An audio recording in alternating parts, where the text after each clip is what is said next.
It's disassembled, so I wanted to go in there and take a look.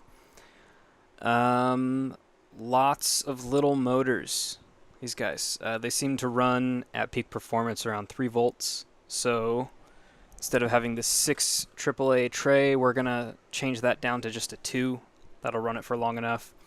I might substitute in like C-cell battery holders or something for it, but I can run 2 without a resistor to power the 1 motor that I want, so that's good. This actually took apart really easy. It's actually fairly well designed for what it is. Inside the body, you can see here, there was all that crap that was on the table, but I took all of it out. So now we just have the battery tray, the main switch for when you pull the trigger, and then the motor that spools the barrels.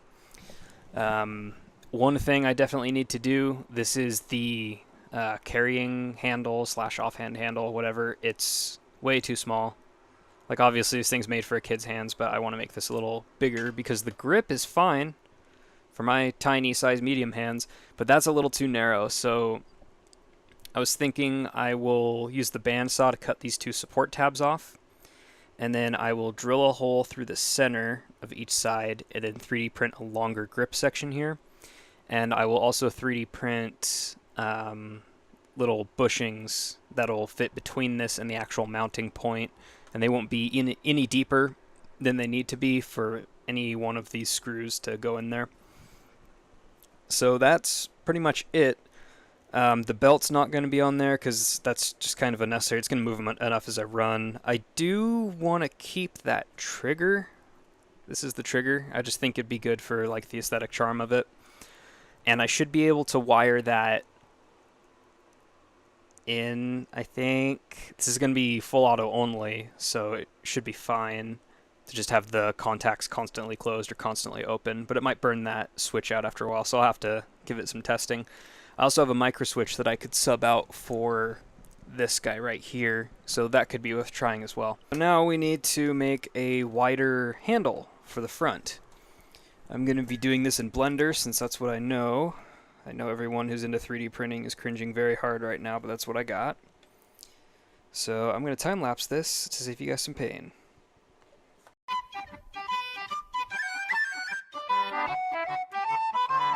It's the dream.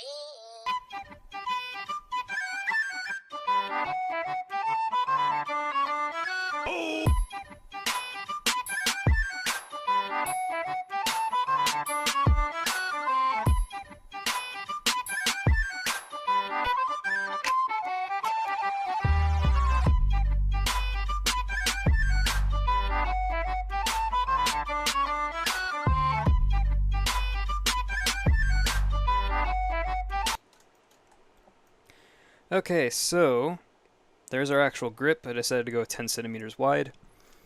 The basic grip is 55.96. Let's go 56 millimeters in between. 2.8 centimeters up. So that is the normal width versus the new width, which means that I need to make collars for the section here and here.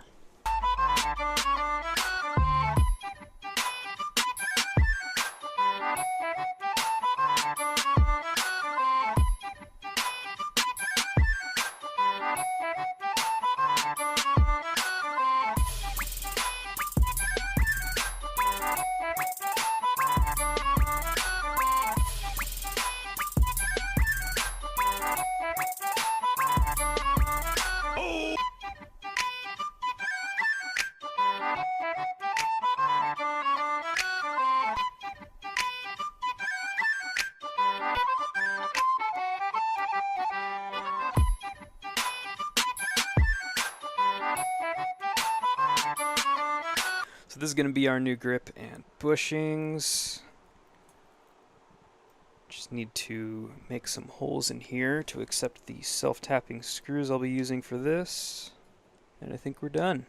I can get these printing. There we go. Now that's how they need to be.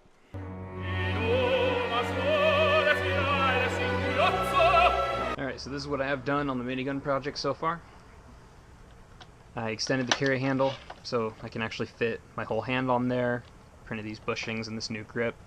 I might eventually wrap this in leather or something. It just depends on how it looks when it's sprayed to match the body.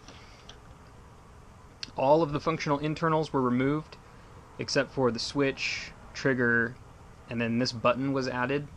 So the purpose of this button is going to be when you're holding it like this, you can press this button in with your thumb, and that will either spool the barrel, turn on this laser diode right here, which is just a normal red laser, or both. I'm going to be removing this switch and replacing it with a 3-position switch, so you can either have it set to like barrel, laser, or both.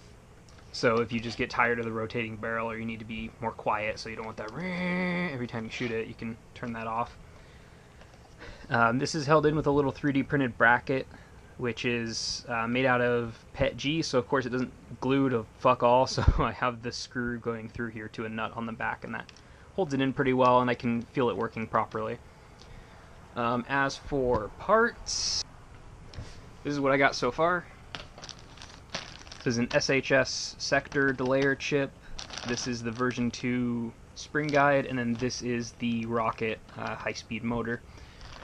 The rest of the parts should be here by August 28th, and once I get the gun, like the actual host gun, I can disassemble it, take the gearbox out, put it in here, see what kind of dimensions I have to play with, and then start printing brackets to hold it firmly in place in the middle.